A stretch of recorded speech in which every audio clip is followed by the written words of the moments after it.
What is this? Damn.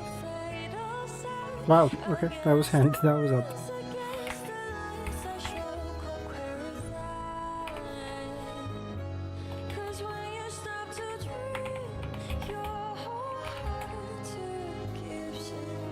Shit.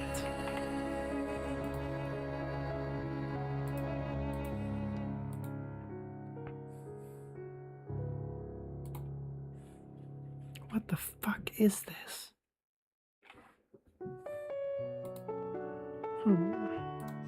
Alexa, turn on bedroom 2 film.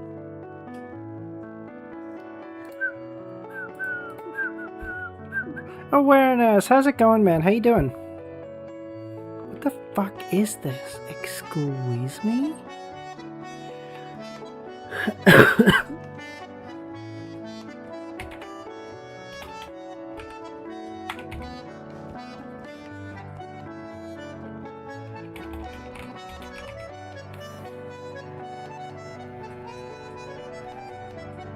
Oh, Shadow, how's it going, man? That's not it. I don't know. I don't care. Bylaw. Fuck that cringe shit. I was never gonna get it.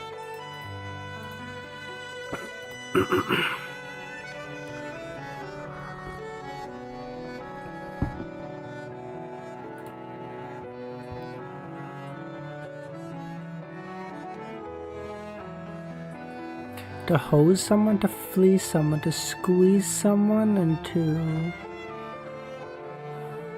strain? Fuck.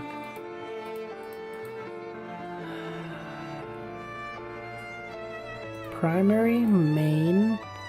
Bullseye! How's it going, man?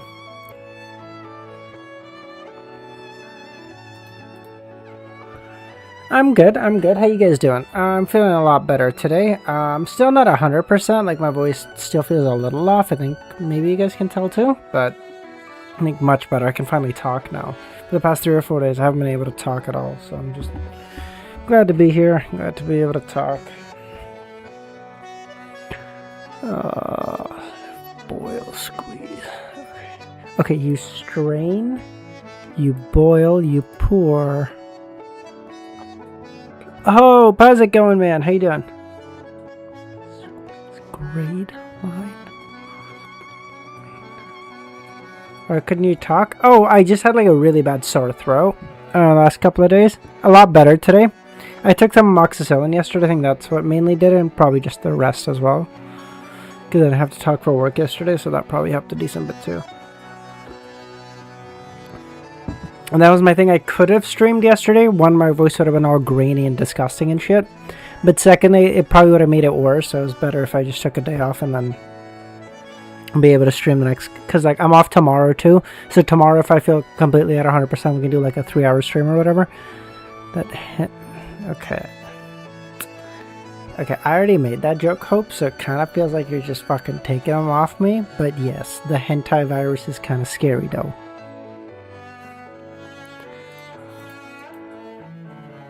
Boil, pour, strain. Okay, to hose someone, to squeeze someone, to fleece someone, and to steep. Montana virus? The Hannah Montana virus.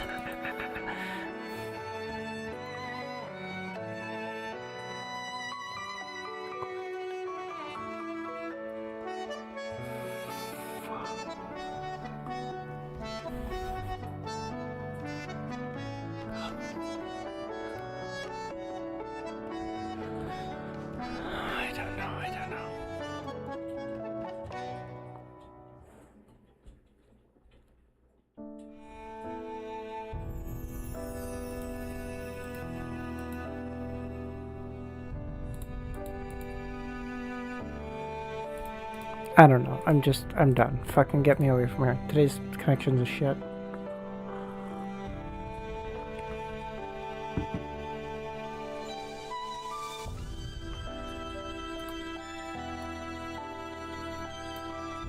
Steep. That's what I didn't get.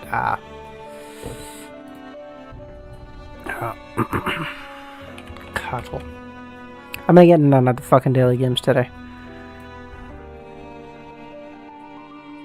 No, because that gives too much at the bottom. So then I need to take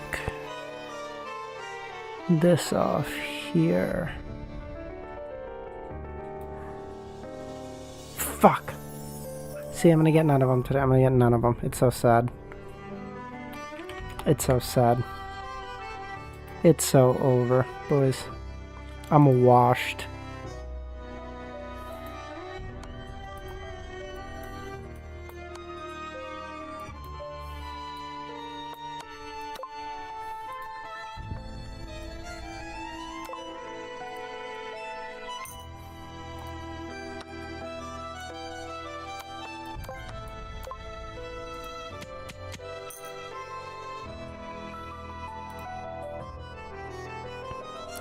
Between the eyes. So white's turn. Oh, here now.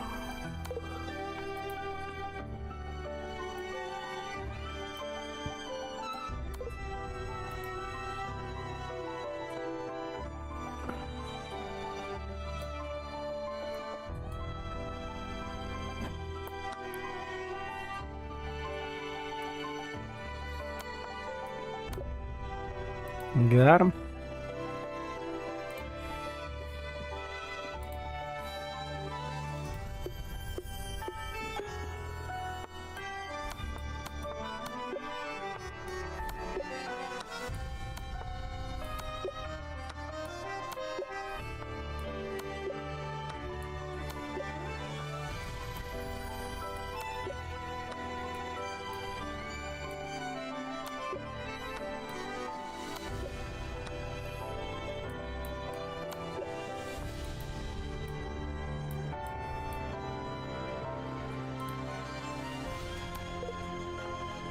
I knew that was wrong and I still did it anyway. What a fucking idiot, dude.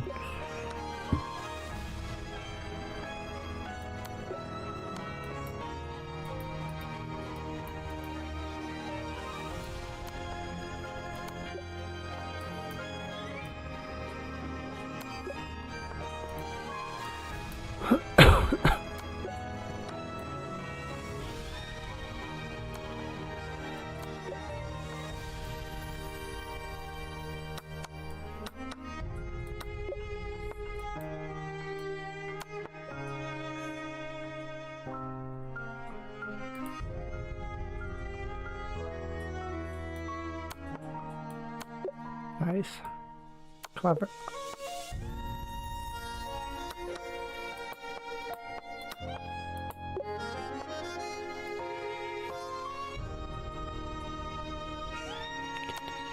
Am I dumb? What is that over? Oh, bishop. I am dumb. Never mind. Yeah. Whack. Alright. Well, we know how this is gonna go today. Lovely. Am I crazy? I seem too big now, right? That feels way too big. Am I crazy? What do you guys think? Too big? It feels too big. This feels better.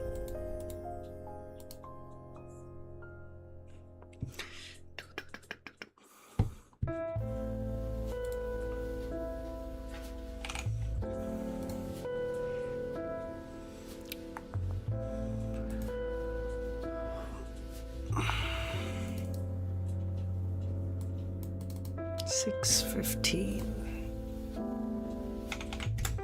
Man, halfway through the series. All you bums saying I couldn't get it done within this year, eat your hearts out. I got it.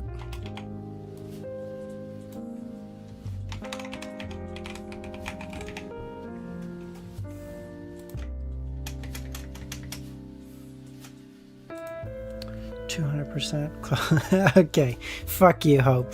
Fuck you, okay? That was uncalled for. Okay. Based on Anthony's feedback, Frank had long suspected that Delilah wasn't a mirror person, but had some connection to them.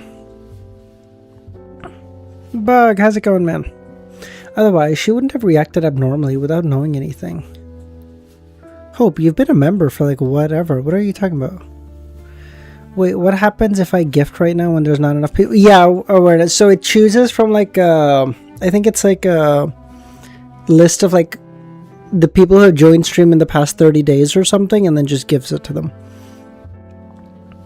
Bug, how's it going, man? And that's even if there are people, it'll still choose rent. Oh, awareness. Thank you, dude. You didn't have to. Thank you. I'm so dumb. Dude, he fucking asked it. It didn't even register for 1 second in my mind that he was that you were thinking about gifting. It like my oh my god, I'm fucking dumb as a bag of bricks. Jesus. Thank you, Orinus. Seriously, you didn't have to, dude. Oh my god. I'm so dumb. Jesus. As soon as you get, I was like, oh, obviously, idiot. And then thank you, dude. Seriously, you don't have to. Seriously, you guys know how much I appreciate it. It goes a long way. I'm saving up to buy a new computer because this one's I love my computer. Don't get me wrong, she's great, but she's starting to show her age at this point, especially with streaming and like if I'm like editing videos, it starts giving me some issues. Pushcar, how's it going, man? You got exactly pi subs right now? What, 3,100, 3.1415, so 3,141? 3.141. Okay, slightly at 3.14. I see what you mean. Yeah, okay, nice. That's awesome. Yeah, dude, I know, it's so funny. Pushkar, or sorry, Bug. Awareness and Sal, neither of them are members, which is crazy to me. It's so funny. She raised the question during the magic mirror divination to ensure Delilah had made preparations in advance or been hypnotized. After a moment of contemplation, Franka posed her second question. Is the owner of this hair a descendant of the Tamara family? Dude, I swear, if YouTube doesn't let you select who you want to give a membership to, like Twitch, but if it did, I would genuinely just give Awareness and Sal memberships. Like, they deserve it. What the fuck? But it's random, so I don't have that choice. I think Twitch lets you, though, which is cool. I feel like that's such an obvious thing for YouTube to have, but yeah. Maybe in time I should maybe start dual streaming to Twitch too. I don't know if there's any use case to it, but I maybe should. Pushcar, 11 months, dude. That's crazy. 11 months, yo. No, Hope. That was Uth, not Sal. Sal hates COI. He only shows up very rarely. He hates COI.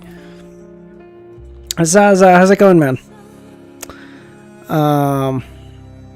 I say hates, but that motherfucker has finished COI like 3 separate times, and he's like, I hate it.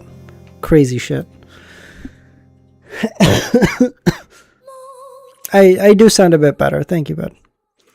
I don't know how people on Twitch find you. I'm not actually sure how to search on Twitch. I only ever go to people. Yeah, that's the problem on Twitch, Awareness. Your visibility is basically dog shit. You never get any like. Your ability to get found on Twitch is so dog shit.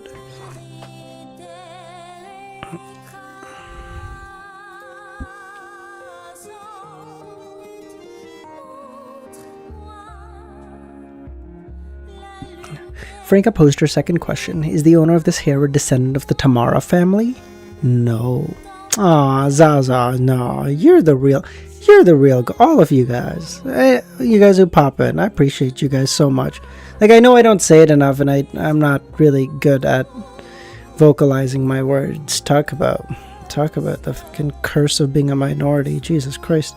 Never learning how to express your fucking feelings or whatever. But, like, seriously, I appreciate you guys so much. Thank you.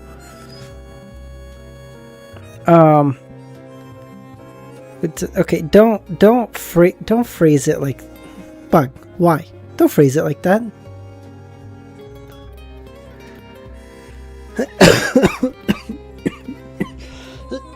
Sorry guys, you guys are gonna hear me cough. I apologize. I'm still not 100%. Oh, 9 months, man. Seriously, that's some crazy shit. Zaza, awareness just did. You just didn't get lucky enough. Pink Sal, see if he's free. Maybe you can get one.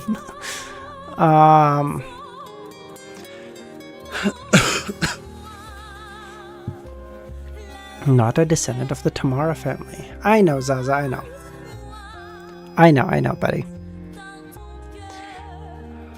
Your stream blew up during the ending of I'm 5. Hope. It's so crazy, man. Like, I think I've had like 2 or 3 streams where at peak we had like over 100 people, which is so crazy. Because I know it feels like so far away from right now. We're like, okay, we're at like right now. COI streams do like awareness. Holy shit, dude! You know, oh my god, Zaza, what the fuck? What is that? What is that luck? What? What the fuck? Oh, awareness, you got it yourself too. Nice. Oh, nice. Okay. Oh, thank you, dude. You didn't have to. Seriously, awareness. Oh my god. I appreciate you, man.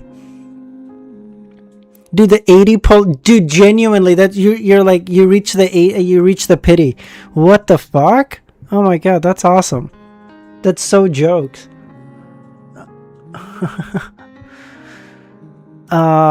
Seriously, dude, you didn't have to. Oh my god, thank you so much. The fuck was I gonna say? Yeah, like, I know obviously, like, right now COI streams don't get that many viewers, and that's okay. You know, again, the viewers are, listen, as much as obviously the viewers matter in the sense that, like, in the long term I would love to do this full time, and for that obviously that's like a part of it, but like even just, you know, having like a really tight-knit community that I know will always support me, that's way more valuable at the start to me anyway. I would rather have like 10 people I know that show up every single stream. Like, obviously I know, you know, life gets in the way, whatever, no one's gonna show up every stream, you guys know what I mean. Okay, I'm being pedantic here. We're gonna do 0 reading today. I don't know if you guys have realized that we're not reading today. But like, I appreciate fucking all of you guys, because like all of you guys that are here are like so consistent. You guys are always here, and I fucking love you guys, man. Yeah, exactly. After COI, I can start branching off too, and I'm gonna. It sucks. I will. No. I know, Zaza. I know, buddy. I know you're good. I'm not singling anyone out. I'm not. Whatever. That's why I said, like, life gets in the way. I fucking know it. Okay, it's all good. Yeah, genuinely, 6:15 to 6:15. This is what we're doing, Pug.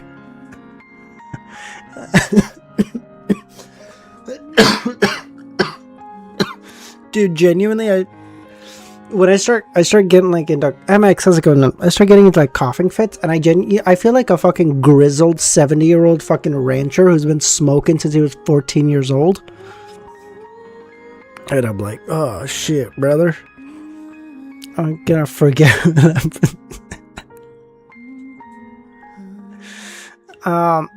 Oh, Zaza, we already did it. Bylaw. What a dog shit wordle. Fuck off. Ugh. Is the owner of this hair a descendant of the mirror people? Yes, the voice replied. Yes. Oh, dude, don't wordle? Fuck you. No. Cringe shit. Though they had similar suspicions, confirming it left both Franca and Jenna stunned. How long had the mirror people infiltrated Trier? why did they have descendants in their 30s? Moreover, they could marry, have children, descendants like ordinary people. What are you going to read after COI? Pushkar, that's already been decided by Uth as well. It's Reverend Insanity, yeah. Reverend Insanity, I don't know how that one's going to work, because obviously it's so fucking long, so we can't do all of it on stream, I doubt. So what that might look like is... I'll provide your... thanks, buddy. What that might look like is a couple of things. One is we might do, like... Because I'm assuming... Because there'll probably be a lot of you that have read RI, so I can get a lot more, like, guidance on what to do. But, like, maybe... some say it'll continue. This is also true. Hope, yeah, that's part of it. Individual chapters aren't that long, I think. Yeah. What I was thinking what we might do is for certain parts, if there's like a audiobook of RI, I don't know if this even exists. I don't even know if this is feasible, okay? But my logic was maybe like some of the regular kind of iffy-ish chapters, we'll do like, we'll listen to the audio stream, we'll listen to the thing, and then we'll play some video games or something. So like I'll have that on, and then that way so I'm not just reading it. But then for like really cool chapters where there's like, I don't know, like volume endings or like just really cool parts in general, that part we'll just read like regular. I was thinking that might work. I don't know if there even is a audiobook where I could do that with, but that was one of my thoughts.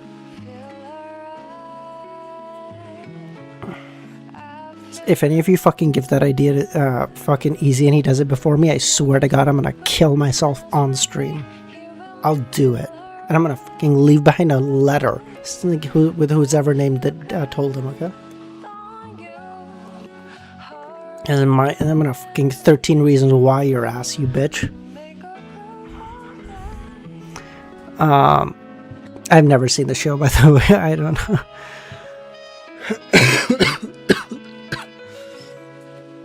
I missed the last one. Oh, Zaza, yeah, that'll be awesome. We can do like a modded Minecraft server. Fuck yeah. we can do a regular Minecraft server too. If you guys don't know, I opened up a Minecraft server and I was like, hey guys, we're gonna play. I logged on for 4 minutes and never played again. And Zaza finished the game all by himself.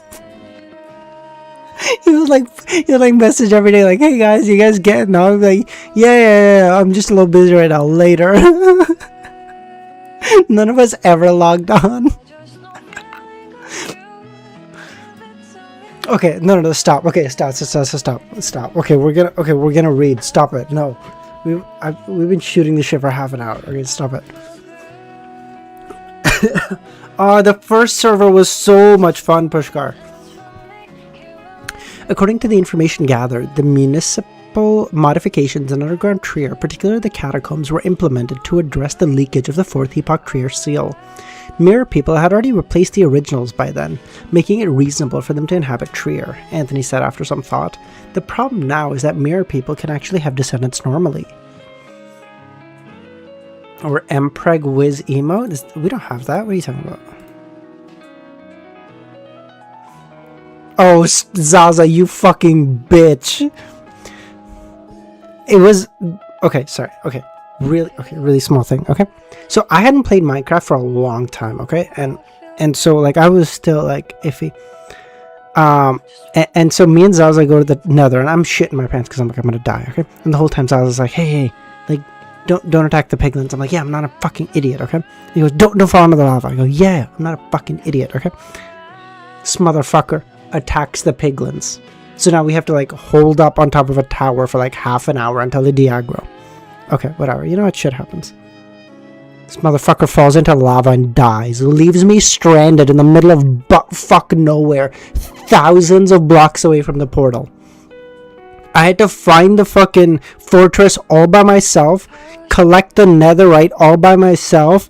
And then I had to pay fucking Bug so much gold. I had to pay Bug all of my gold for him to escort me back. I had to hire Bug on a fucking Gearman Sparrow fucking bodyguard mission. What the fuck? Don't say it was my fault. You were mining ahead of me, Zaza. How can you were mining? I was behind you,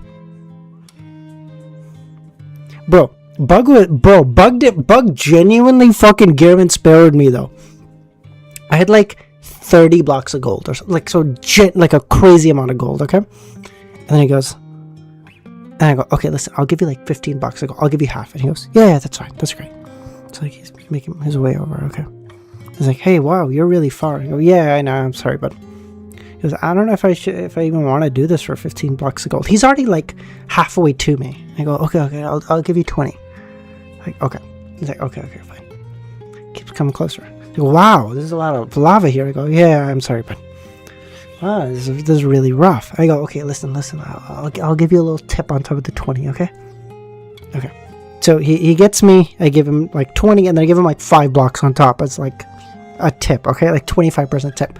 This is great, okay? By any logic, this is great tip. And he goes, you got any more? I go, I only got 5 more, Buck. I need them for like some. He goes, give them to me. You wouldn't even be alive if it wasn't for me. I go, take them. I basically went to the Nether and spent like days there for a fucking dick. Because this motherfucker took all my shit. He genuinely Gearman sparrowed my ass there. I got fucking fleeced.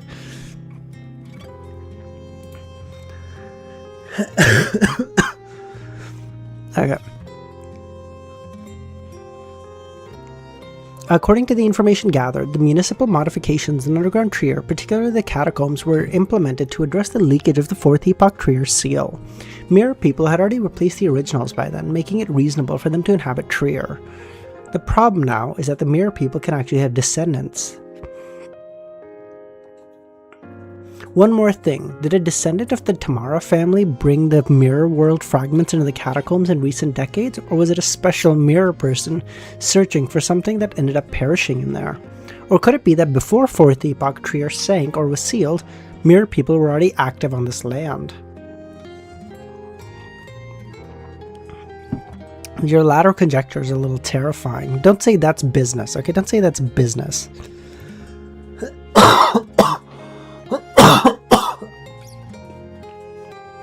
I'm not glancing over at awareness, it's just... I'm sorry, was I supposed to expect that mirror people don't fuck? How were they having kids in the mirror world? They were fucking. They be fucking here too. I'm sorry, am I supposed to be surprised? Your latter conjecture is rather terrifying, Franca said. Our original deduction was that the mirror people stemmed from the War of the Four Emperors, which caused the 4th Epoch Trier to sink, closely related to the primordial demoness's divine descent, Alista Tudor's counterattack before death, and the demise of the demoness of catastrophe, Crismona. However, if mirror people had appeared in the 4th Epoch Trier before all that, the root cause of the problem would be even more terrifying. Someone has a kid, they get created in the mirror world too? Yes, but awareness, you're right. It is a reflection of reality. But we don't just have kids here, right? We don't just say like, hey, it'd be really cool to have a kid. Now, we do some fucking. So, if it's a reflection, they gotta do the fucking too, no? I don't know, though. I don't know. They don't just copy the effects, right? They copy the cause too, to a degree, I assume. Yeah, I know they don't do the same thing, but like, I just figure that like on a baser level, their functions have got to be similar. Am I a descendant of the mirror people? Franca couldn't help but ask. Your ancestors had nothing to do with Trier, the mirror said. So does a mirror's kid have a mirror side now too, even though they're half a mirror person? Now there's a question. If a mirror person comes to our world and kills their version, does their version go to the mirror world? Because if they're like reflections, if you kill your reflection, shouldn't you die too?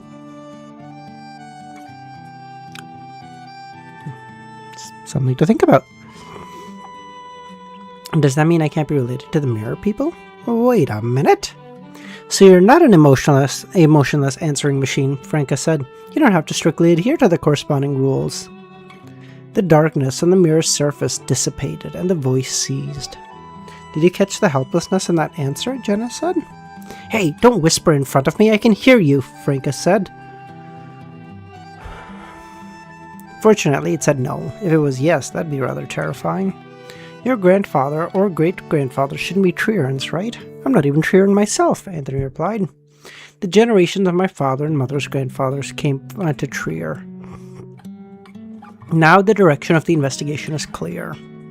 The current Ministry of Industry, Morin Evgeny. Avigny, sorry, not Evgeny.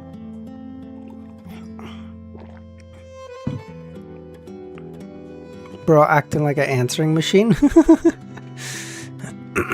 Listen, that mirror wishes he could be fucking my goat, okay? My goated mirror.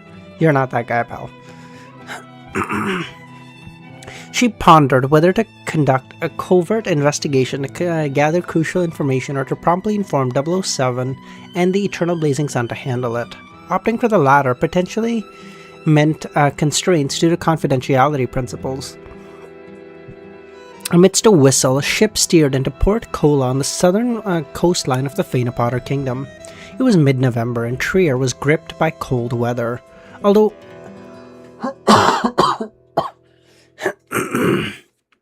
Can you guys tell I'm a little sick? Although Port Santa demanded thick clothing due to the plummeting temperatures, Port Cola retained a warm climate.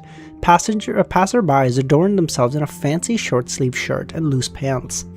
Unlike Port Santa, Port Cola lacked the tradition of carrying sabers or swords, but Lumion, drawing from her knowledge, knew that the people of here were still rambunctious, and with large-scale armed conflicts being commonplace. Port Cola differed significantly from Port Santa, which thrived on pastures, plains, and the mountain ranges. With limited arable land and scarce pastures, the inhabitants originally depended on the sea for their livelihood.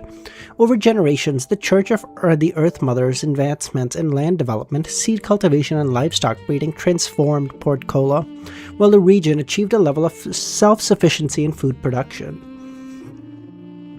Nevertheless, Port Cola continued to be a major importer of food, serving as one of the major trade hubs between the Phaenopotter Kingdom and the southern continent.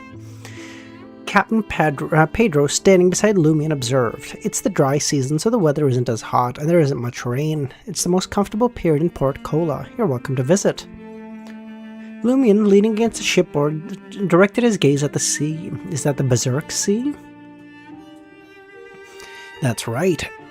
Without a captain or sailors familiar with those waters, a ship will undoubtedly be swallowed by the ever-changing and violent weather."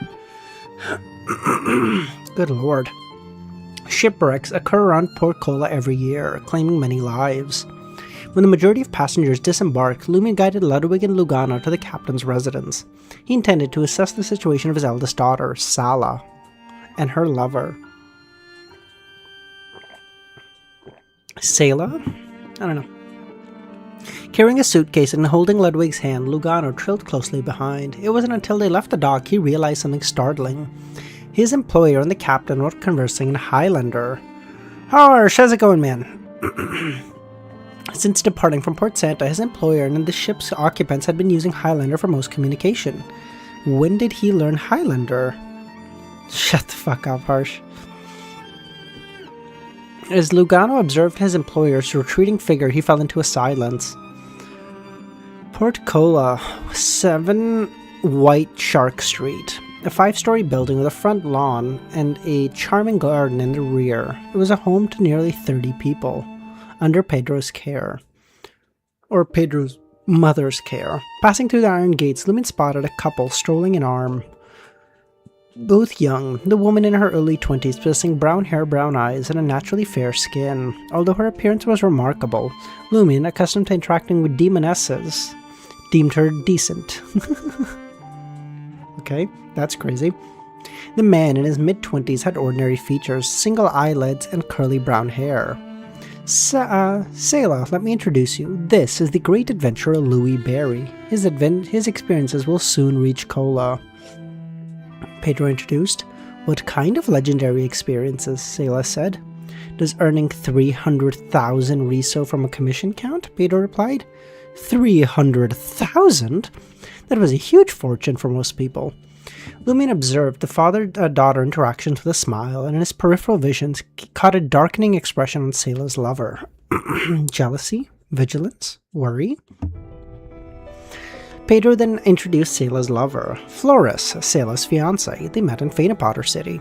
I'm okay, Harsh. Still a little sick. You can probably hear it in my voice a little bit, but I'm getting better. Getting better. Today's the first day I woke up not feeling like total dog shit, so I was like, I can probably stream. Still probably a shorter stream, just so that I can still continue getting better, and then tomorrow we can probably do a longer stream. But reading 100 chapters in a week was not gonna work. Oof. Sorry, boys. Phaenopotter City, nestled in the Highlands, stood as the capital of the Phaenopotter Kingdom. Thanks, buddy. Sayla had encountered Floris there, and during her university studies, though Floris hailed from an ordinary family with a modest education, having completed only elementary grammar school, he later established a grocery store near Highlander University. Greetings, Lumion said. Following the welcome banquet, Floris departed from Pedro's home. He ventured into the favorite romantic bar, settling at a counter. While casually surveying the area, he couldn't help but notice a woman seated 2 or 3 spots away. Yeah, I know. Well, okay, in awareness, bro. That's a huge bounty, though. But that's a level of glaze that's probably earned. Because that's a bounty on par with, like, the weakest of the 5 kings, right? On, I think, something close to it. And you're going, bro, this is this guy's first bounty? I'd never heard of this guy. And this guy just... He did that? It would be like if like a new person into the league, you know, comes in his first fucking game. They're playing the Lakers the first game, and he posterizes LeBron his first time he gets the ball. You're like, listen, I don't know who that kid is. He was picked like 7th in the fucking draft. Let me do the conversion. Hold on.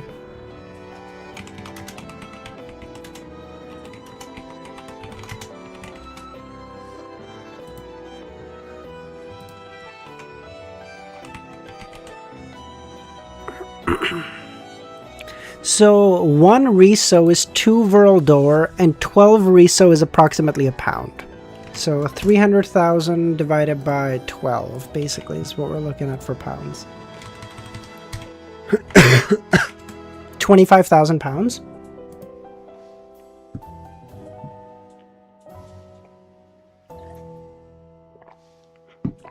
For your first bounty, though, you'd be like, yo, hold on.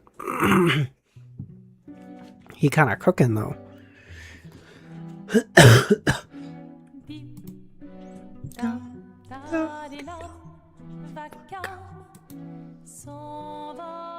2.5 Intis ambassadors. That's a good way to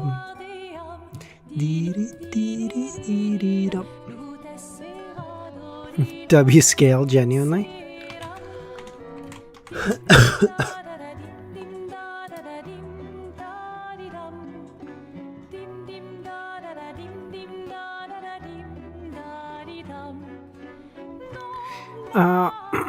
Her flaxen colored hair, elegantly tied up, and her lake-colored eyes in a crystalline glimmer, with a high nose bridge and rosy lips.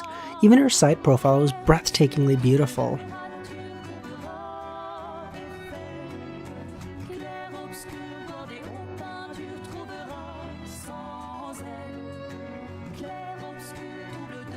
Force?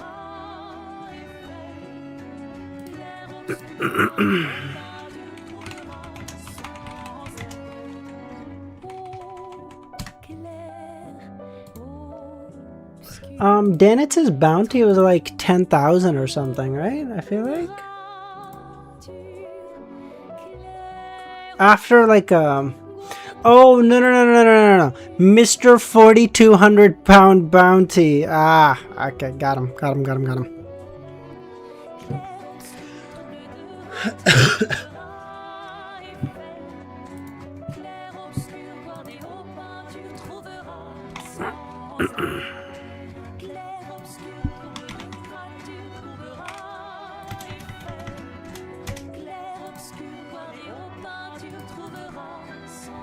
Today's my lucky day to encounter such a beautiful lady. Could I be luckier enough to buy you a drink? The woman's eyes flickered and a smile graced her lips. She shook her head, indicating that the offer wasn't accepted.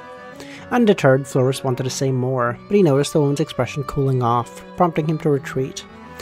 In the following moments, he alternated between stealing glances at the woman, clad in a simple shirt and slender black pants. Nah, that's not Floris. She's always wearing like a dress.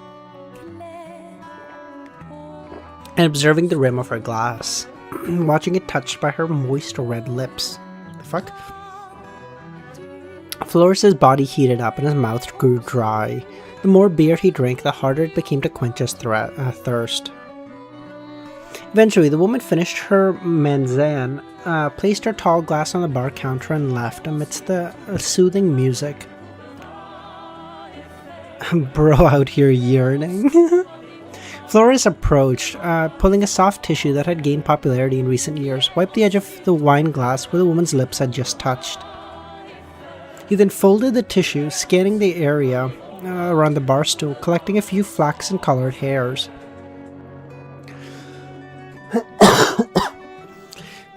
Completing this, Floris became aware of the bartender and the nearly 20 male customers around him staring at him. Pervert! Floris wasn't the sole victim of the woman's enchantments. It extended to all the men and women at the bar. All of them had witnessed his actions.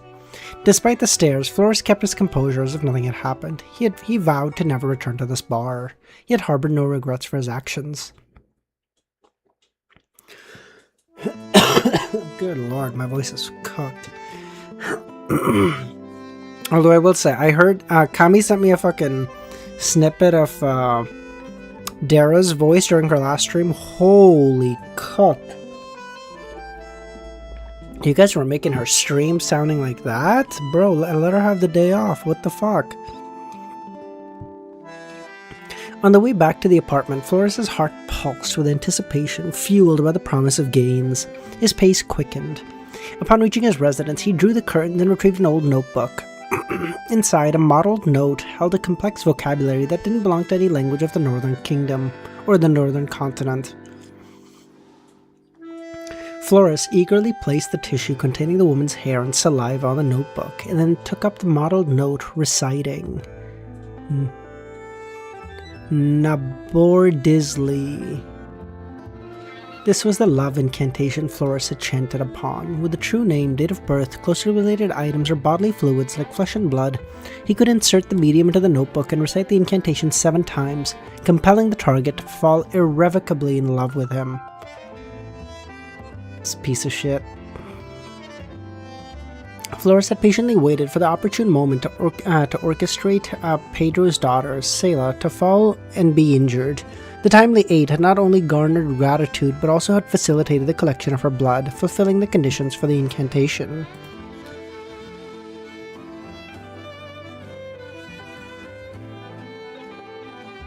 Fucking hell, man.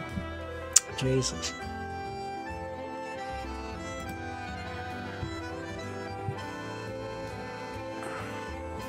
But today was different. She was the most captivating woman he had ever met. He was ready to pay any price to make her his. Uncertainty lingered in Floris's mind about whether the saliva-stained tissue and the naturally fallen hair could truly serve as a medium for the incantation, but the desire to find out overwhelmed any reservations. Bro, what did Lumion do to this man? Because this is like some explosion of desire bullshit that Lumion did for sure, but I don't know how. Did he punch him 50 times with the boxing gloves so quickly he didn't even notice? Excitement and anticipation surged within him. Nabor-Disley. Nabor-Disley. Floris continued reciting the love incantation with devotion and enthusiasm. After repeating it 7 times, Flores watched in amazement as the tissue and hair burst into flames. Success. Surprise lingered, but Flores cared little. What mattered was that it worked. That woman is now in love with me. Thoughts of what would unfold next raced through his mind. He closed the notebook, clipped the note, and dashed to his door. He yearned to walk the streets, confident that the lovely person would be seeking him.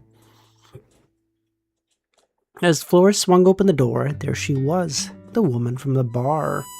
Flores's entire being went slack under her gaze, his balance teetering on the edge of surrender. As the woman stepped into Flores's embrace, he enveloped her, leaning for a kiss, yet the sensation he encountered was far from the warmth and softness he imagined. It was cold and unyielding. Flores's surprise turned to shock when he noticed he was embracing a mirror. The mirror brushed against his chest, swaying back and forth, resisting his urge to disengage. My boy's dead. He tried to fuck a mirror person. Boys, it's over. Flores recoiled in fear, the sensations from his earlier fantasies refusing to dissipate. With mounting dread, he struck the mirror. Finally, retreating to his suitcase, Flores delivered a decisive blow, shattering the mirror. It shattered into countless fragments, piercing his clothes, chest, stomach, and arms. Agony surged through his body, searing his senses, snapping the fraying nerve that was on the brink. In that moment, he tasted euphoria. Collapsing to the ground, Flores lay motionless, caught between fear, longing, agony, and ecstasy. You can truly assist in digesting the pleasure potion. Franca clicked her tongue. Sitting, observing the scene unfold in the mirror of an apartment diagonally opposite Flores's room. I assured you I wouldn't deceive you, Lumion said, responding with a grin. Upon accepting the commission and identifying Flores's primary problem of inexplicably garnering the fervent affection of a stunning girl, Lumion's instinct was to deploy a demoness. Franca's saliva and hair served as part of the investigation. Naturally, for safety precautions, Franca had treated the saliva and hair beforehand. Thus, she devised a mirror substitution, a dark magic of a witch. Now the results were splendid. Franca had subjected Flores to pleasure's torment, exposing him to agony.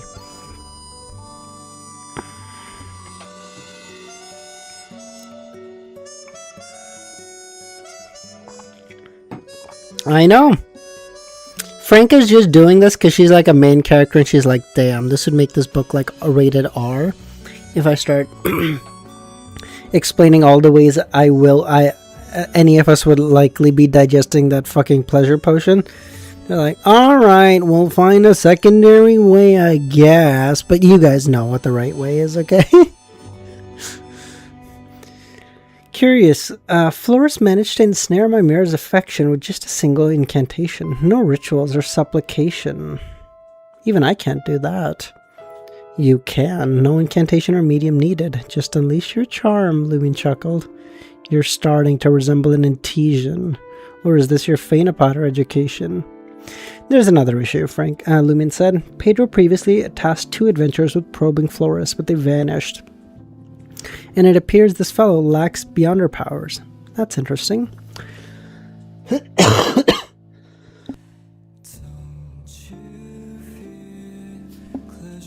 Sorry. If the mirror substitution failed and I fell under the sway of his incantation, falling in love with him, what would you do? Making someone vanish without a trace is simple. I don't even need to lift a finger. Lumion was confident that Ludwig could consume the fellow entirely, with counter divination to top it off. I love how he's like, bro, I got... You know, like, really good, strong Beyonders need to have, like, cleanup crews to, like, take care of, like, people they kill to make sure that no one ever sees them. I got a baby, okay? You ready? Okay, the baby go, nom nom nom. All trace is gone.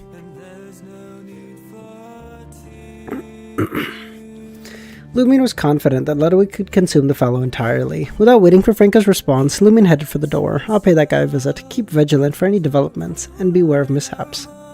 Understood, Franca replied. As Flores had managed to close the door in time, Lumen found the entrance accessible.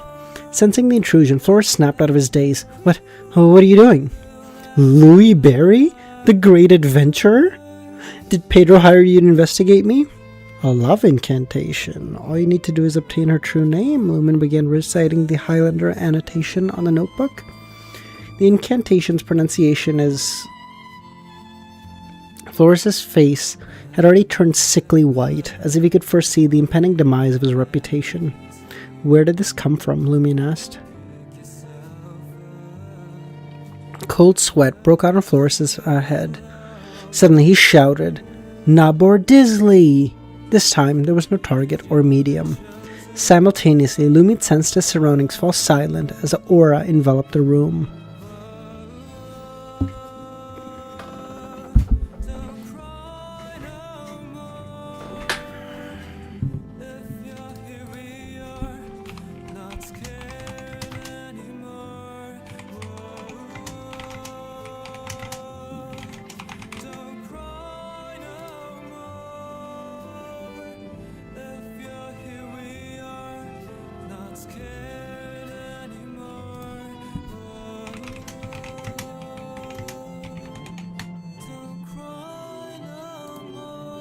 This is how I imagine fucking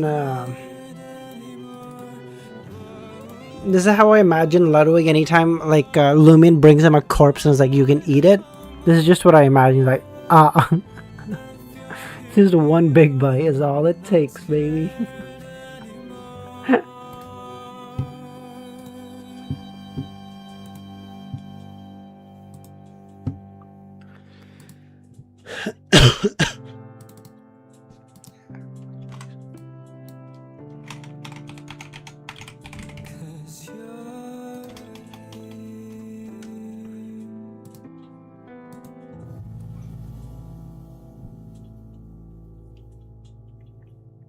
I don't know if any of you have seen The Mask with, what do you call it?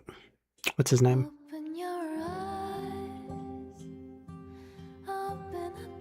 Jim Carrey. Very good movie. Old, but very good. He raised his gaze, Lumen's dark hair and green eyes reflecting in his now ominous stare. Lumen suppressed his emotions, desire, and the haze surrounding him erupted. This was a force even an ascetic couldn't withstand. Lumen's body cracked, shrinking into a palm-sized mirror. The mirror shattered, fragments scattering.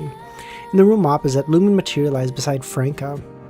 Had he not prepared mirror substitution beforehand, he might have endured a double explosion of emotions and desire, resembling the same outcome when the evil gods bestowed heard the symphony of hatred's different melodies. Of course, if Franca hadn't been lurking nearby and hadn't readied the substitution, he wouldn't have used it on himself as bait anyway. Lumen seized Franca's shoulder, his voice uttering, Jesus fuck, man.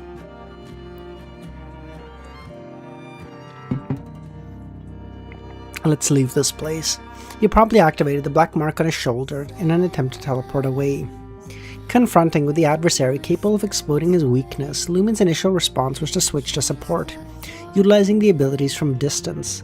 Franca would assume the role of the main attacker. However, considering Franca, a demoness of pleasure, hadn't indulged herself for a long time, he feared she may not be able to resist that explosion of desire either.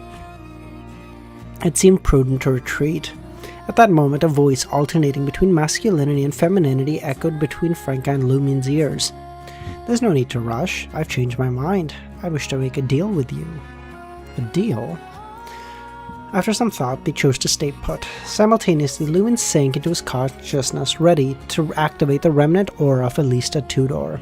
This wasn't meant to intimidate Florence, but if his emotions and desires were triggered, Lumen could alert the police. Being one of the Faint Kingdom's primary ports, with a key base for the Harvest Fleet, Port Kola undoubtedly housed at least one grade 1 artifact, even without a demigod. What deal, Franca said. Let me introduce myself. Nabor Disley, a demon. A demon? A genuine demon? We have those? Or do we have angels too? Okay. Before anyone gets smart and goes, don't you know my sequence 2s are about, I mean like genuine angels, okay? If we have demons, then we have like angels, no? The cost of using the authority holders under the table transaction materialize here to make a deal with a demon? If he opted to patiently wait a month or two before engaging with Delilah instead of utilizing the authority holders under the table transaction, what would have happened today? Could there have been a so-called deal? How can you reveal yourself as a demon? Shouldn't a true demon conceal their identity? He thinks he's Raphael. You're not that guy, pal. You're not that guy, okay? I've seen a true demon. And the demon, identifying himself as Nabor Disley, clenched his right hand and pressed it against his lips, smiling. A true demon is both demon in mind and body. I'll inform you that you are dealing with a demon, but refusal isn't really an option. I won't obscure my identity to achieve my goals like the foolish ones. For instance, this man named Florence is well aware of the consequences of reciting my true name through the notebook. Back then, that foolish warlock labeled it the love incantation, but couldn't resist the temptation and control himself. For demons, this gradually decaying soul that descends into the abyss is the most delectable feast. The sensation of resistance and decay is unforgettable. Since a demon had spoken, there had to be a deeper motive, Lumion and Franca thought. Of Raphael in Baldur's Gate 3. Oh yeah, especially when he shows up in like Act 1, he's like, listen, guys, listen. You got a parasite. You're gonna fucking die. No one can fix that. But I can. All I need, you need a favor from me, okay? I need to take the parasite. It's not exactly an easy thing. It'll take me some time. So I need a favor from you. I'll let you know what the favor is. No strings attached. You do a favor for me, I do a favor for you. Chill, right? My favorite thing ever is like when he teleports you to his fucking Amon mentioned. Bro, Shingen, I don't think I've seen you here before, man. Thanks for popping by. How you doing? Bro, that's so jokes. This motherfucker pops in first time ever with a chat emoji, goes Amon mentioned praised the error with no fucking with no Amon mention, no error mention, just what holy peak. Hold on, he's cooking. Yeah, my favorite thing ever is when Raphael first shows up and he like teleports you to his mansion or to his like palace or whatever. I just get there and I just start eating immediately, and he's like, I respect it. Alright, fair enough. Moreover, Lumion couldn't be certain if Nabor Disley was a genuine demon or a self-proclaimed one. He couldn't verify if Nabor Disley was his actual name or if it had a different origin. Although the activations of Desire aligned with the traits of Sequence 5 Desire Apostle, it wasn't exclusive to demons. Lumion's Symphony of Hatred could achieve a similar effect. Franca grinned at the demon's incessant narrative, remarking that foolish warlock probably assumed your true name is a love incantation because of your cues. Is that your real name? That is why he is foolish, Nabor Disley replied. How did you manage to convince Florist that the incantation works? He tried some other incantations from a notebook and some worked, Nabor Disley said. He's just an ordinary person, yet can incantations like a warlock? I've heard a reasonable saying, the demon grinned. All things possess godhood. No matter how ordinary the person, if they're willing to pay the price, they can create the beyonder effects. All things possess godhood. Mr. K says this. What price did Florist pay? I told you, the demon smiled. If he hadn't paid the price, how could you communicate with us so easily?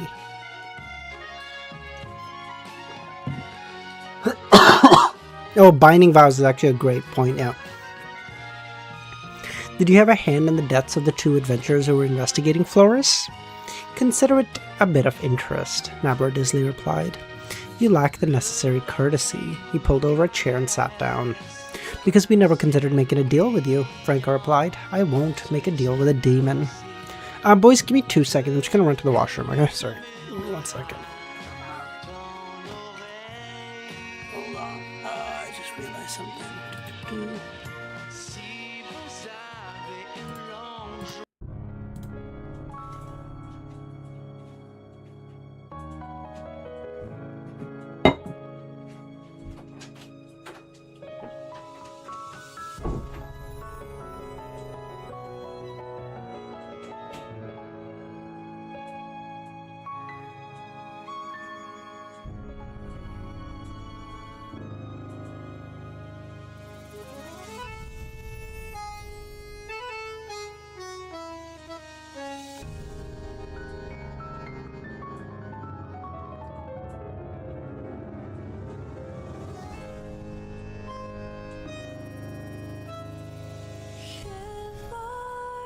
Share my tears in this doubting fantasy.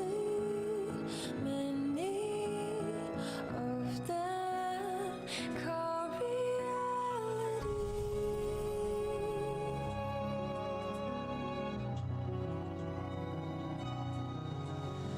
If I would lose my name to this senselessness, I see truth in riverside or insanity.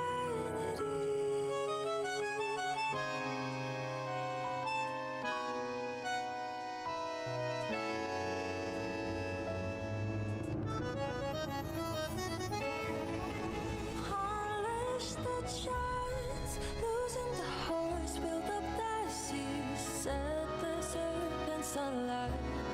Defy the heights, behold your sight for those windmills, let them run again. 'Cause I will fight, let it be the cold rain, be it battle I cannot survive, or another cursed spirit come from the tide. Every morning, every night, my fate confide. Beyond our years upon the bridge of Christ, the stranger light. Those devils never break out of their great disguise. So I will fight. Sorry, give me 1 second. I'll be right back, okay? Another song, another falsely refined. Those rambling words they pressed upon my soul. Every inch I blushed towards the fatal side. Against the winds, against the lights, I shall clarify. 'Cause when you stop to dream, your whole heart gives into life. Alright, hold on. Yeah, fuck you guys too, boys.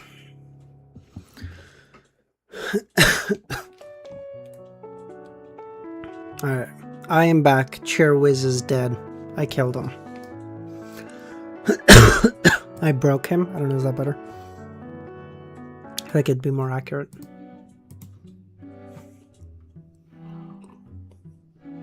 I broke the bat. The bat is dead. I am what remains. Now Bordisky chuckled. Although it is amusing for a demoness to claim she won't trade with a demon, I can assure you that I won't force you into a deal. I won't even hinder you from informing the Church of the Earth Mother about Florus. I differ from my inept peers. I prefer transparent trades, avoiding the convoluted legalese of contracts where terms are twisted.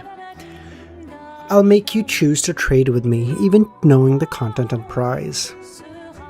And this is kind of fair though. He's like, bro, a demoness is giving me shit. You and I are the same thing, you dumb bitch. The only difference is I'm honest about what I am. I decline. I refuse to even entertain your deal, Franca said. The demon narrowed his eyes.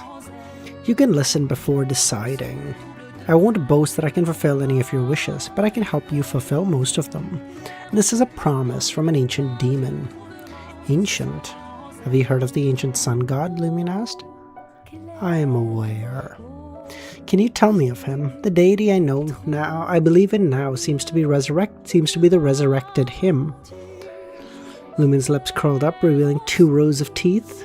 This can be used to compensate for the transaction, but it has to be paid first before we fulfill the contract. Do not think of fabricating it. That would be a blasphemy to my lord. As I mentioned, I cannot accomplish certain things. This is one of them. Oh, you dumb bitch. You don't even know about that? Pfft, I know more than you.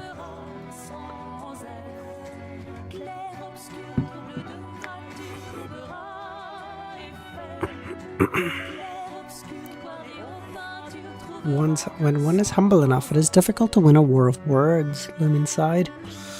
Tell me about the deal before I decide, Franca said. Wise decision.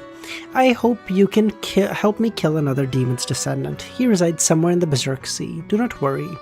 Demons' descendants are cold, cruel, and bloodthirsty. He meets the death penalty standards in your heart. Why not? Why don't you do it? You seem quite powerful.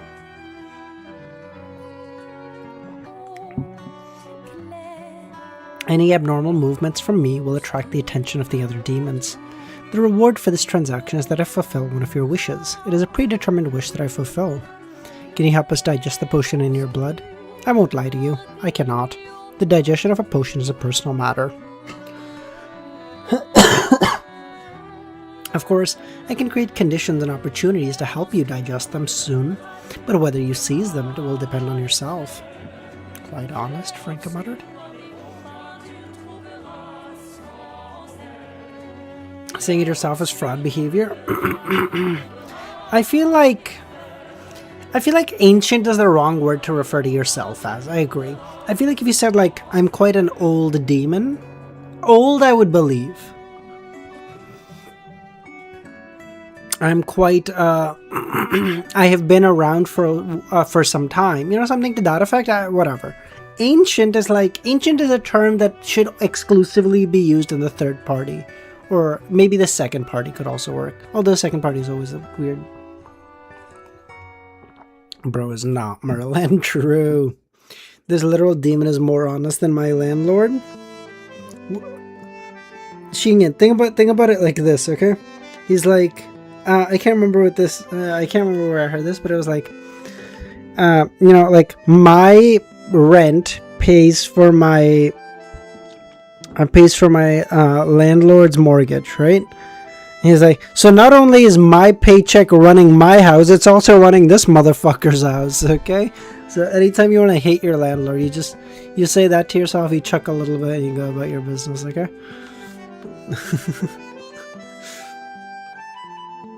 This deal tempts me, but I need a reliable and powerful witness, Franca said.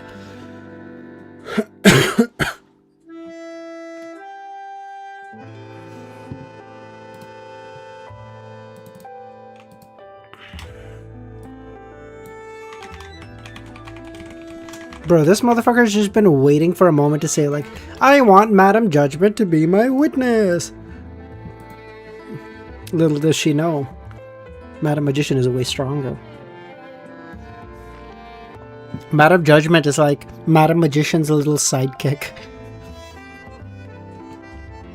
Franca's request met with a gentle shake of the demon's head. You can request the deity you believe in to bear witness, but I don't want anyone else present.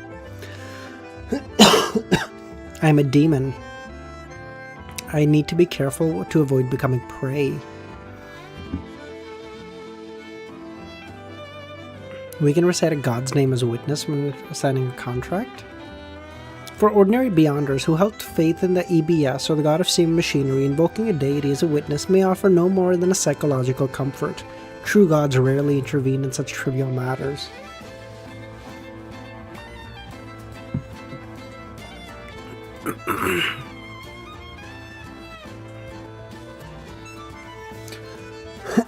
Isn't Force semi-compromised? I wouldn't say semi-compromised. I would say she is more liable to become compromised, but I wouldn't say... I don't think there's been any indications that she is presently compromised in any way. I don't think so anyway.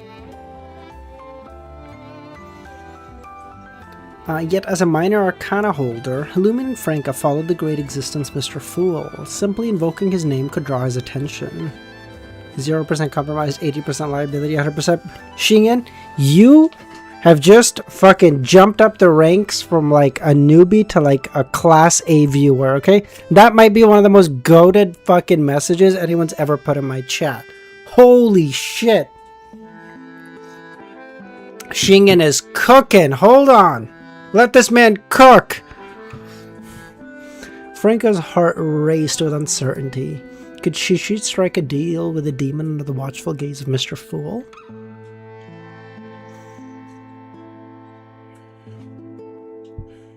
If Lord of the Business promised her it's GG, dude, genuinely awareness. If the Celestial Worthy said, like, hey, listen, I'll just let, like, you and, like, Gio live, and you can just, like, lounge around and drink coffee and just, like, not have to do anything all day, she'd be like, alright, GG's, mate.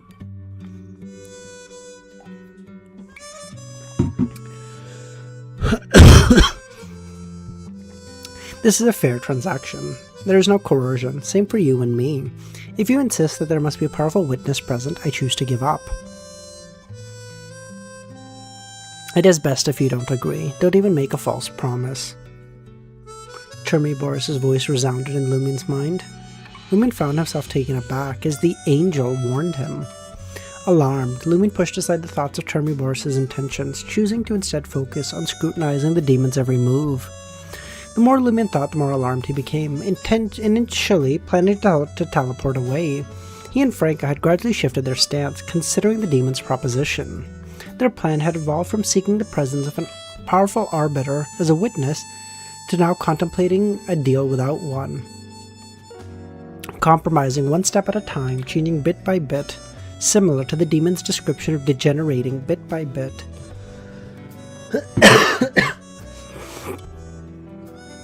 Didn't you come in on the sea prayer ritual? Oh yeah, Hope, I'm supposed to give her credit.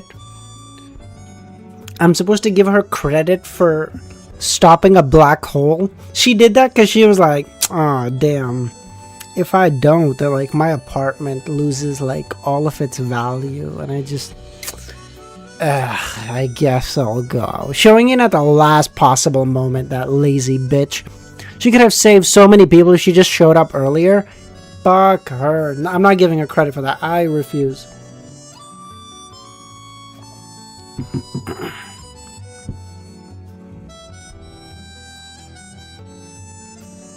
So she's moving just like Saitama. Don't bring my goat into this. Don't bring my goat into this. Hold on.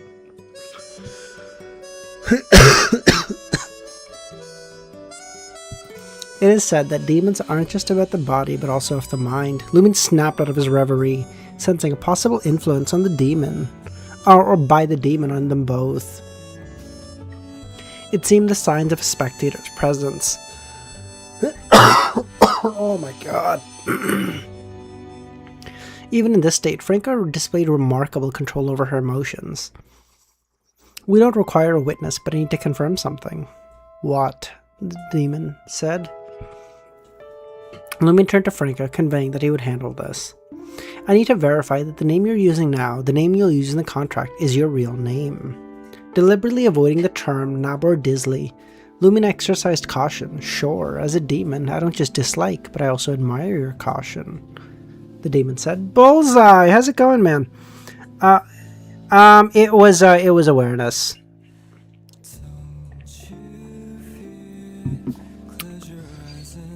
Lumen maintained his smirk. The way to confirm is magic mirror divination, a complete one. We'll set up a ritual and seek answers from a hidden entity. As you know, my friend is a demoness. She's quite skilled at this. Indeed, we should confirm if Nabor Disley is the demon's real name, or the deal would be a joke to begin with. Alright, but I have to observe from within the walls of spirituality where the ritual takes place. This is the demon's caution. We're worried that you'll use the divination to inform certain demons' natural enemies. No problem. To complete the divination, I want you to write your real name on this note and bring over the ancient notebook from the opposite room. Together, they can act as a medium for the divination. No problem, the demon smiled. He stood up, taking the note from Lumine's hand, using Floris's fountain pen, inscribed a complex word with the pronunciation Nabor Disley in an unknown language.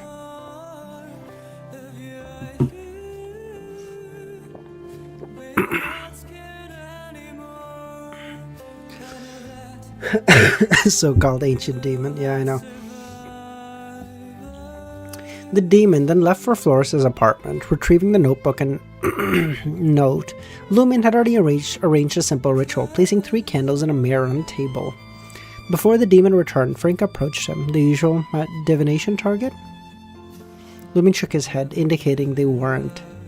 Him, Lumine uttered. A pure male pronoun. Franca's pupils dilated as she understood. And the implications were self-evident. After the demon handed her the notebook, Franca smiled. Demons are likely higher-level godhood creatures. I can't afford to be negligent. I plan to seek answers from a special entity. Inevitably, my companion will need to assist me in this ritual. I hope you'll understand. If you're unwilling, we can abandon the transaction. No problem. I've seen many special rituals.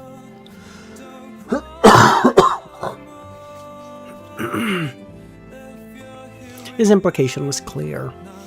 Franca sanctified the silver ritual and created a wall of spirituality. Lumine placed the notebook and the note with the real name on the lit candle and mirror, using a small amount of Martin's spiritual blood to draw a few symbols.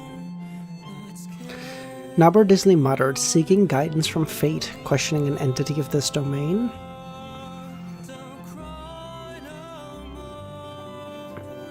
You gotta imagine Chermy Boris is just sitting there, he's like, as an angel, he's probably just like sitting, like watching like old sitcoms, because I assume he has like some knowledge of that shit, and he's like, alright, time to watch season 5 of Friends again, I guess. Before some dipshit starts talking about how Friends is unfunny, kill yourself. Okay, I don't want to hear it. What can I do? Lumine sees the opportunity to ask. What can I do to dispel Sala's infatuation with Florence? Nabor Disley smiled. Either they both perish or they seek my approval. Franca stepped back, gazing at the mirror, and began rechanting. The fool, that doesn't belong to this era. Upon hearing this, the demon's expression changed. His face turned icy and his eyes revealed a chilling cruelty. Just as he was about to project Lumine and Franca's figures in his eyes, he realized that a thin gray fog emanated, making the 2 targets indistinct and challenging to lock onto. Franca gripped Lumine's arm. In mysticism, this signified the 2 people in the ritual were one. Aww, they're about to get married. So progressive of cuttlefish. I'm sorry. Lumine took over the ritual's host position and recited the last 2 paragraphs. The mysterious ruler above the grey fog, the king of yellow and black who wields good luck. The grey fog surged even more, and the demon manipulating Floris's body grew increasingly malevolent. He tried to break free from the altar to shatter the wall of spirituality, but the grey fog stood impregnable. Lumine advanced 2 steps, presenting the note with the real name of the candle, igniting it and flicking it. I beseech your assistance. I implore you to banish the creature named Nabor Disley.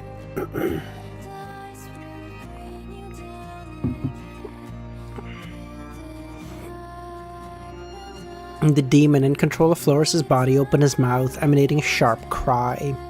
Simultaneously, filth, depravity, and evil ravings echoed in Lumine and Franca's ears, each word seeming to assault their minds. Yet, under the ritual shield and the layers of the grey fog, the words appeared distant, as if emanating from the horizon. Amidst a faint shriek, a pitch-black gas emanating from Floris's body dissipated. Faces emerged from the pitch-black gas, mouths opening and closing. cursing Lumion and Franca vehemently, only to dissolve in the grey fog. They called the teacher. They said, Mr. Fool, Nabor Disney's actually been bullying us all day. He took my notebook and wrote mean stuff in it. Exorcism spell. In just a few days, Lumion had employed the exorcism spell once more. From his perspective, the demon, hiding his true form somewhere, had infiltrated Floris's breath for control.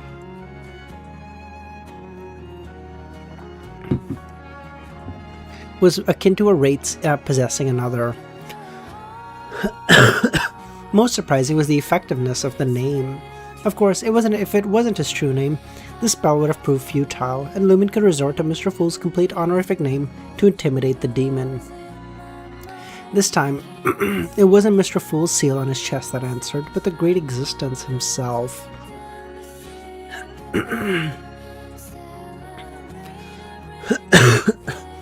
Lumion forced a smile and turned to Franca. This fellow seems less formidable than the invisible child of God. And despite the demon's frenzied curse affecting his desires and emotions, it paled in comparison to the invisible child of God's ability to breach the partial grey fog's protection. Oh my god. I don't know how many more chapters I can do. I think 620 or something, harsh. Franca remained silent, her gaze fixed on the makeup mirror. In the mirror, a faint grey fog permeated the air, and a vague figure approached from a distance. Klein, come on. Reveal yourself. Gehrman Sparrow, show up, man. God damn it, this is what we need. This is it, boys, come on.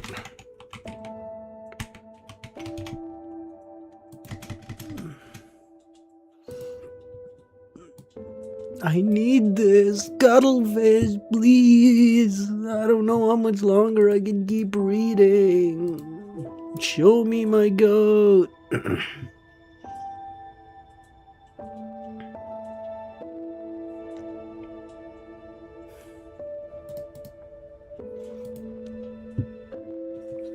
Franca, okay, don't say that, awareness, okay.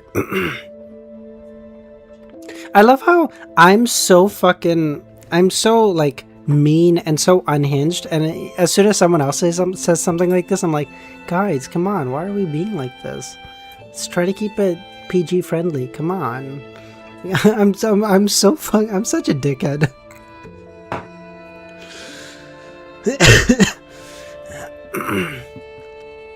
Franca strained her eyes, attempting to discern the figure amidst the dimly lit surroundings, the tall figures looming, their outlines blending with the fog. What?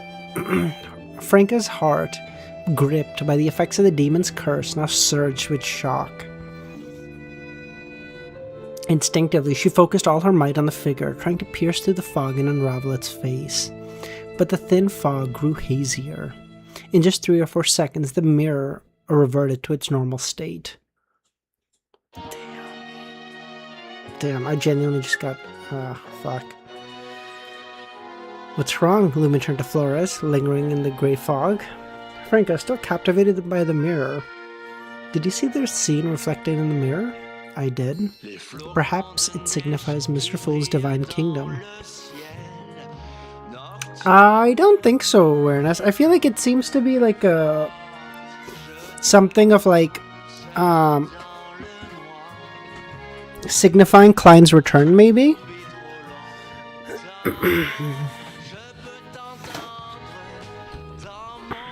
There's buildings and people walking around, no? Mr. Fool's divine kingdom is just China.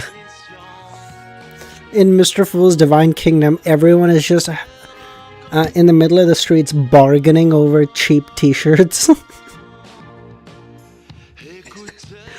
Bukoy, bukoy.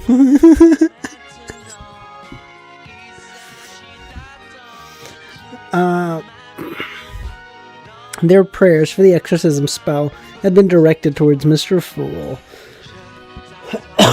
Therefore, the mirror used to deceive the demon while being ineffective in actuality, likely related to Mr. Fool. but the backdrop resembles the city your sister and I transmigrated. It's like those foggy times, every building morphing into colossal creatures nestled in the fog.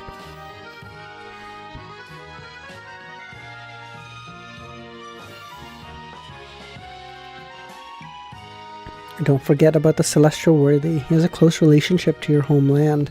He and Mr. Fool have engaged in a dream battle. It's quite conceivable that such dreamscapes can manifest in reality through rituals.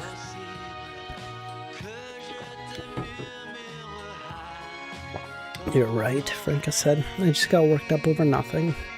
Lumin mitigated the effects from the demon and methodically extinguished the candle flames.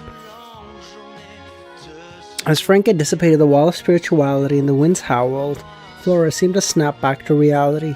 Oh, snap back to reality. Oh, there goes rabbit. I'm sorry.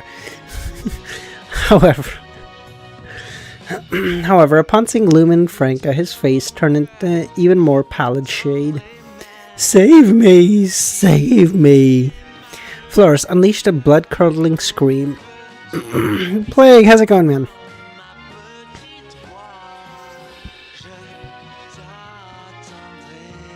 Flores unleashed a blood-curdling scream, repeatedly calling for help. Lumion, however, observed with interest. In less than 10 seconds, Flores' body succumbed to corrosion, collapsing with a resounding crash. Flores' head seemed to wail, his voice fading. After a while, he breathed his last with wide-open eyes. His relatively intact head swiftly disintegrated.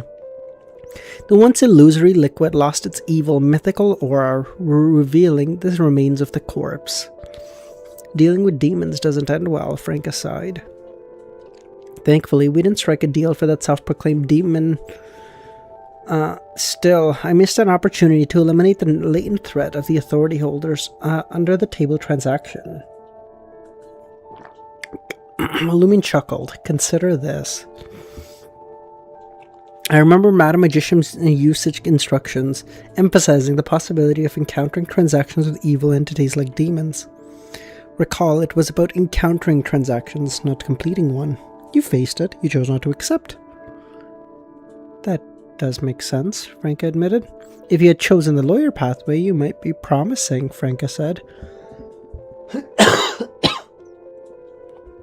In reality, I believe that's the norm. The under-the-table transaction is at most a sequence 5 equivalent. Every use means one less opportunity. How could the negative effects be a transaction with a demon? From what I know, a demon is a high-sequence term within the criminal pathway. What does it signify? A demigod. I just finished the reading oratory of Days Gone By. Oh, how was that? Plague.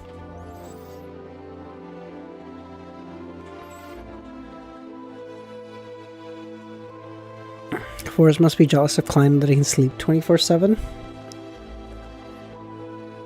No, she wouldn't want to sleep 24/7. Just like 18 hours a day. The other 6 hours she needs to like drink, to get coffee and pretend to read shit, you know? Yes, it's merely encountering a transaction, not completing it. There's room for negotiation. Yet it's also highly dangerous. Demons and other evil entities are known for their philanthropy.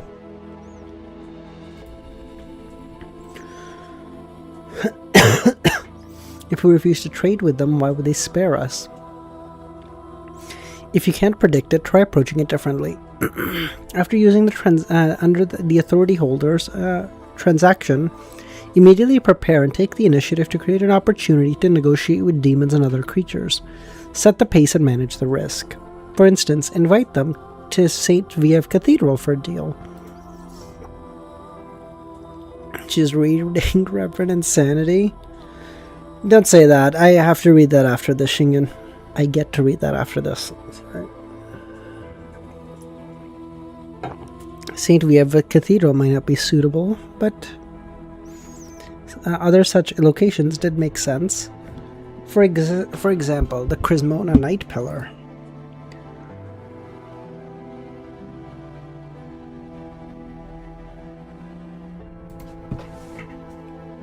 Oh, Jesus Christ. She's writing fanfics for the other 6 hours. True. Listen, Forrest is one of those fucking writers who I would believe where like she gets ideas from her own fanfics of her own books.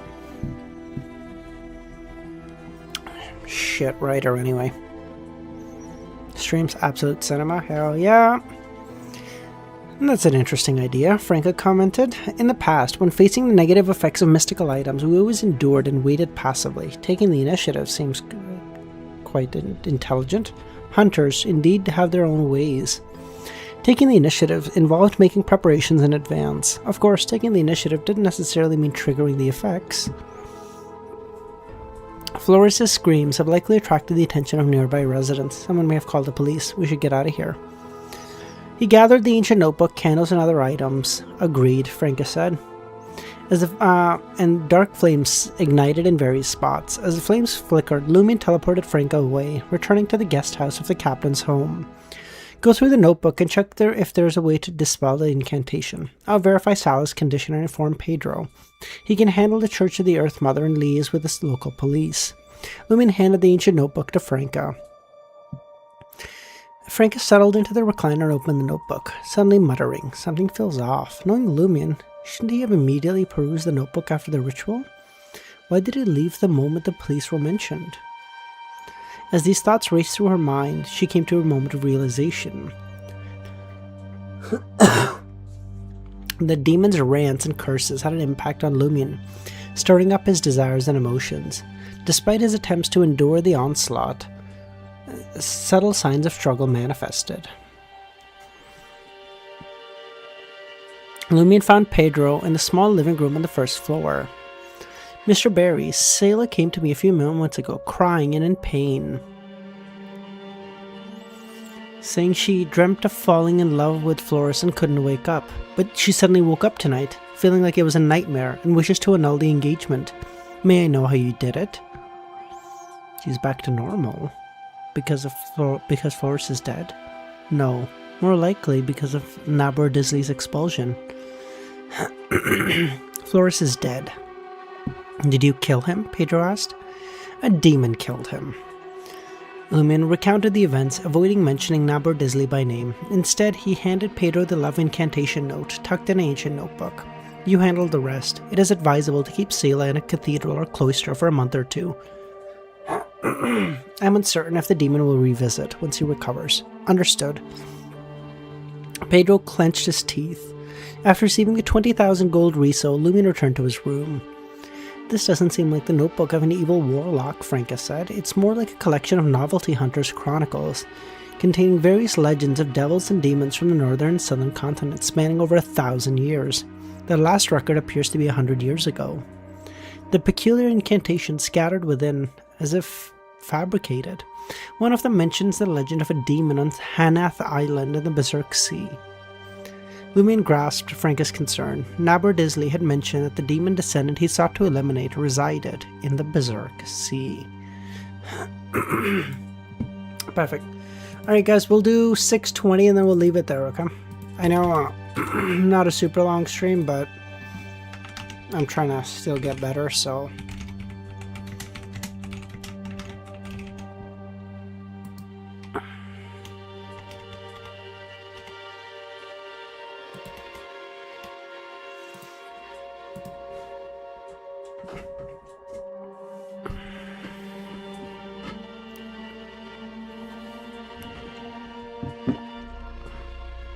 Plus, I'm also, I'm not working tomorrow, so hopefully, if I feel good, we can do a stream tomorrow too.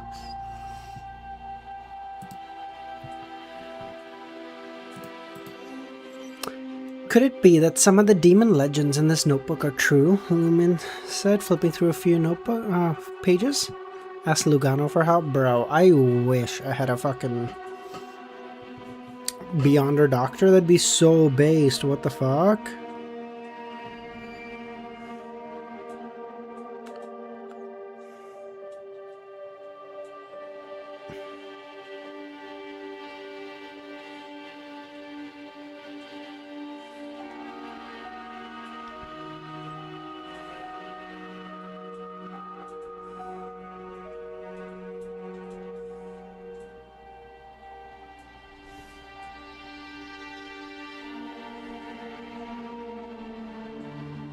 No, sorry.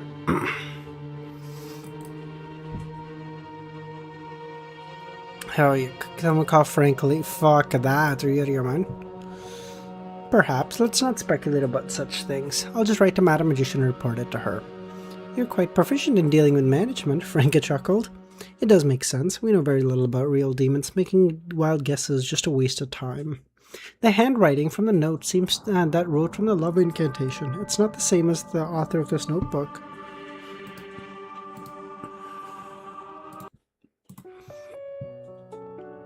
Does the notebook have a phrase that represents the love incantation? Nothing, Franka said. Then there are two possibilities. The first is that the demon used someone under control to insert the incantation into the notebook that records devil and demon legends, hoping it would spread and infect more people. The second is that those who read this notebook were unknowingly influenced by the demon and obtained a so-called revelation, writing this incantation. Mysticism sure is dangerous, Franka sighed. Lumion swiftly composed the letter and dispatched the ancient notebook. After awaiting a response, Franka and Lumion delved through the demon of the Hanath Island. 30 years after Roselle discovered a safe sea route to the northern continent, numerous deaths of colonists and natives plagued the newly colonized Hanath Island. Witnesses claimed to have seen a valley ablaze with sulfur flames in island forest. At night, pitch-black demons with goat horns were suspected of circling the area. After the authorities intervened, the mysterious deaths ceased, and the owner of the notebook had chronicled the legend, even attempted to explore the forest, but failed to locate the alleged valley burning with sulfur flames. As they conversed, time passed, and the doll messenger arrived with Madam Magician's reply. It is impossible to determine the true name with just the fact that the name Nabor Disley could expel that fellow. This is because it admitted, in a short period of time, that it was its real name. Even if it's lying, sometimes under certain conditions, admitting something makes it true. This is one of Mr. Fool's authorities. Amon's too. He could do it in the past.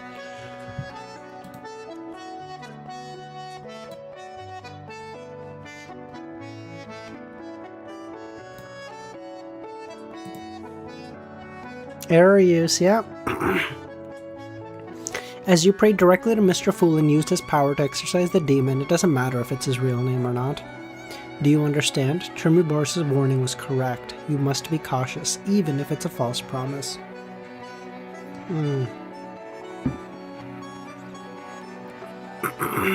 Emperor Roselle once found the entrance to the abyss and conducted an exploration.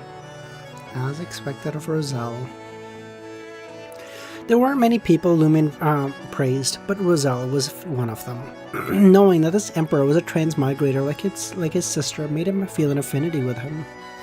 In the abyss that Roselle explored, devils and demons had long perished, not a single one remained. All he saw before him were either corpses or silence. This state made him feel fear. He left in a hurry without completing his exploration. All dead? Lumion frowned. Is the incantation fellow either not a demon or an ancient demon? The abyss's core?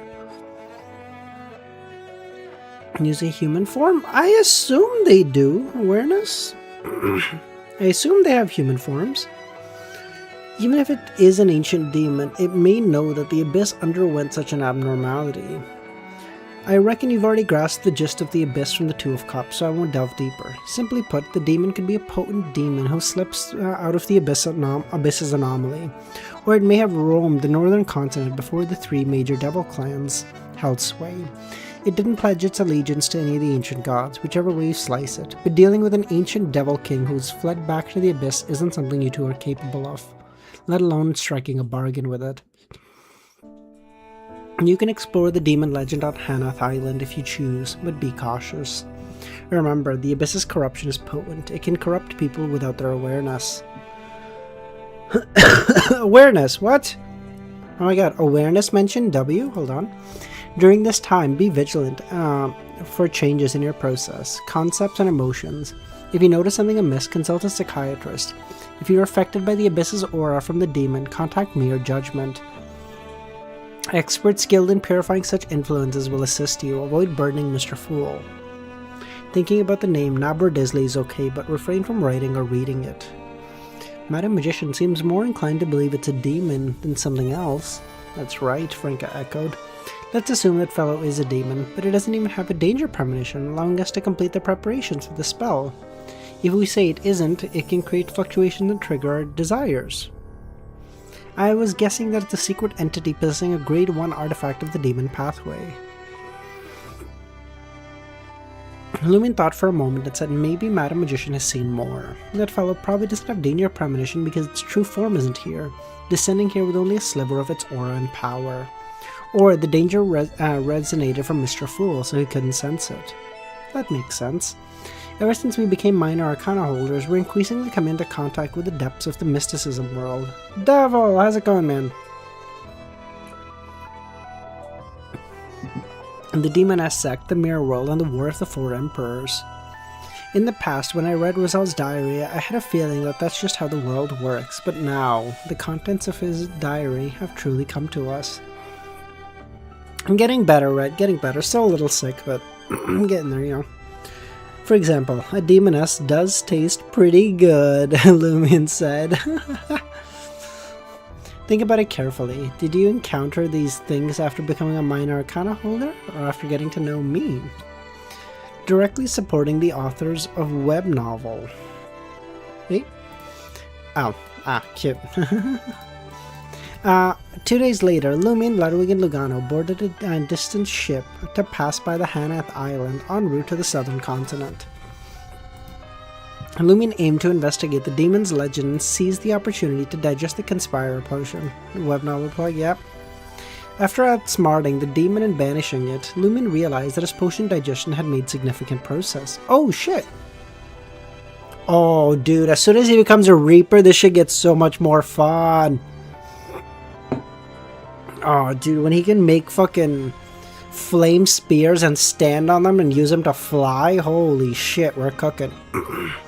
With another decent performance, he could digest the potion further, and that would eliminate the need for the final advancement ritual's aid, allowing him to plan the subsequent matters more carefully.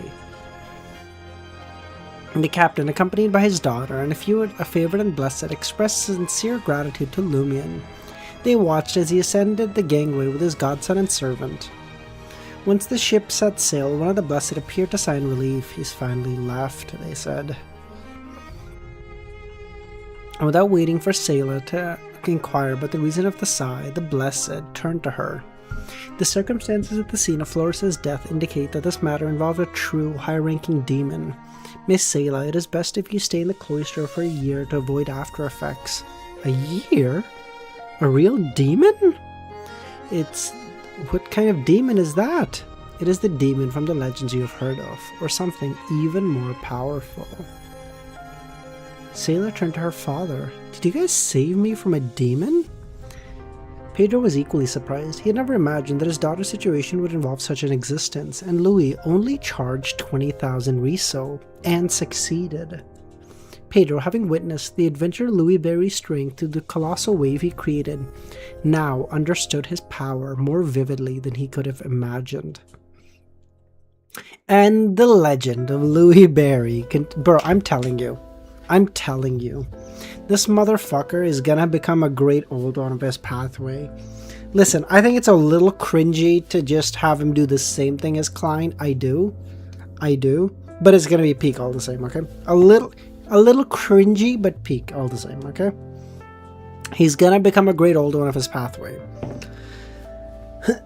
I would have thought he just becomes like a angel of his pathway and just kind of leaves it there, becoming like a high-ranking member of the tarot club, like a major arcana. But no, he's gonna become a great old one.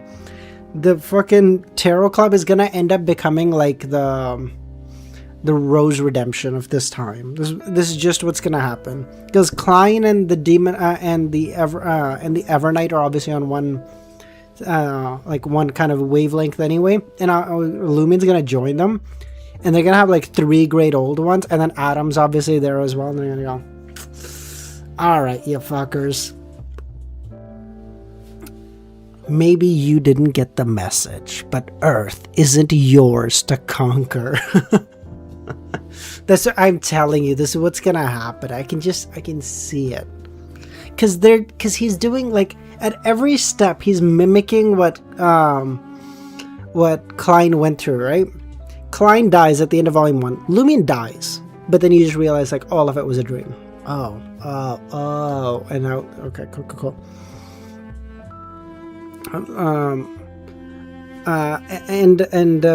End of volume 2, he gets to understand that like okay, he knows who the villain is, but like it's way deeper and stronger than you would have imagined. Oh, okay, got it.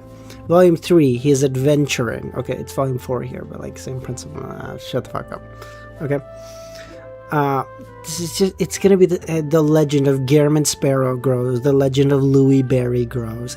I'm telling you, it's a little cringy. It's a little cringy to talk about mirror people and then use Lumion to mirror Klein. A little cringy. I get to say that, I think, but all right, whatever. I'm not judging. In the first-class cabin aboard the ship, Lumion handed the ancient notebook a note with the love incantation to Ludwig and asked, "Is it edible?" Klein gets a baby with great supernatural powers. Lumion gets a baby with great supernatural powers.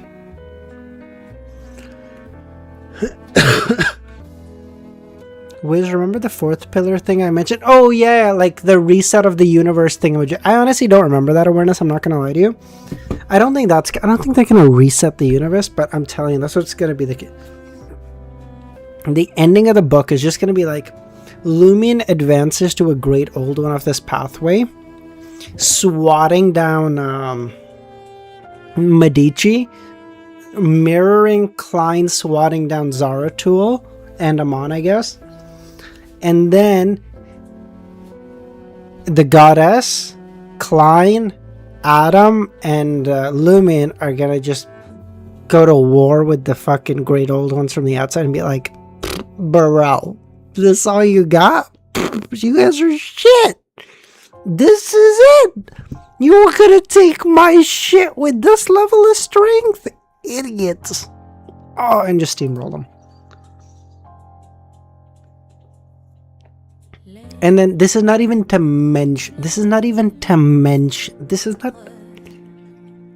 Hope. I'm mentioning it, okay? 4, okay?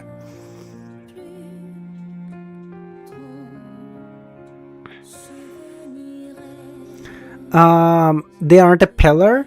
This is true, but I don't know. I know that pillars are stronger than great old ones, but I don't know how much stronger.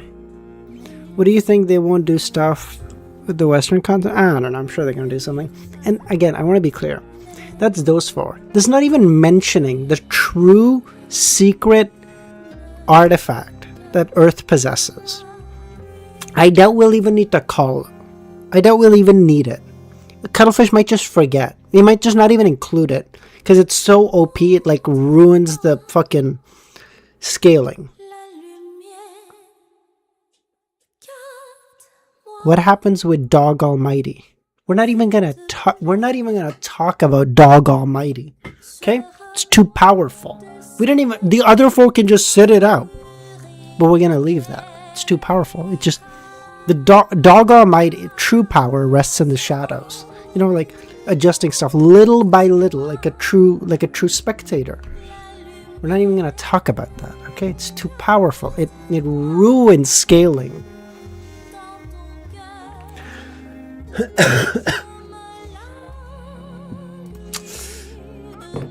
What if at the end Susie becomes a great old one? No, what do you mean becomes? Shingen, have you not been reading the fucking book? What do you mean becomes? Susie was there? Sorry, I'm gonna quote this from the Bible, okay? Before Abraham was, I am. Before the original creator, Susie was. Okay, that's all. So